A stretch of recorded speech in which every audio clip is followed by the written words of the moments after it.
Hi. There we are.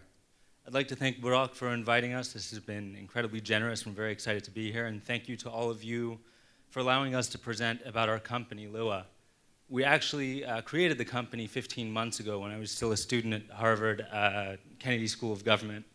And Samir was a senior software developer at Etsy.com in Brooklyn. The website is just a peer-to-peer lending site for small businesses. And it ends up being Sharia compliant the way that we structured it. So the problem. Small businesses don't have a lot of access to capital. It's a big problem. When we first arrived in Jordan, which is where we are now, we spent a lot of time eating at a Syrian restaurant. The gentleman who owned it needed to expand, but for a variety of reasons, he couldn't access the bank capital he needed to grow his business. What we decided to do, ahead of obviously arriving in Jordan, but what we decided to do is enable people to access capital from among their communities and beyond even. So that's what our website is. So how does Liwwa work?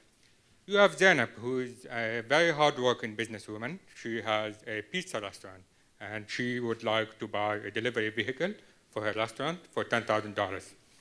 But she does not have the cash. So she creates a Liwwa profile.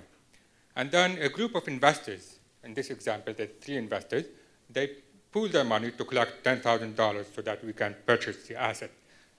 Then we purchase the asset and provide it to Zainab on a lease-to-own basis, where she makes monthly payments of $1,000 a month over the course of 12 months.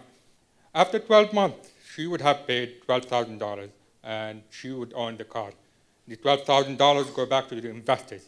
So the difference between $12,000 and the retail price of the car, which is $10,000, is the profit that the investors get.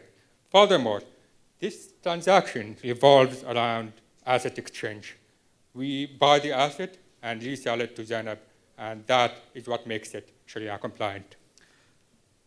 So as I mentioned earlier, we incorporated in the US when I was still a student, and Samir was still in New York. We've since moved out to the region, so we're in Jordan. We've funded 3 small businesses. We want to go to the UAE, to Saudi Arabia. We want to come to Turkey, Indonesia, Malaysia. We're very, very, very ambitious. But we're still a very early stage company. Oh, that's us again. I have experience as an investment banker. This was when I was younger, much younger. And Samir was one of the guys who built a lot of the financial software at Etsy.com, which is a big marketplace in the US. Our advisor is a real nice guy named Chris Larson, who was the founder of Prosper.com, which was the first peer-to-peer lending site in the United States. They launched in 2005 and have underwritten something like $1 billion in loans, in personal debt, since 2005. His new startup is also very, very cool. You should check it out if you have an opportunity. And there's our contact information. We'd love to hear from anybody who has any questions or feedback for us, even on maybe the strengths and weaknesses of our pitch. Thank you. Thank you.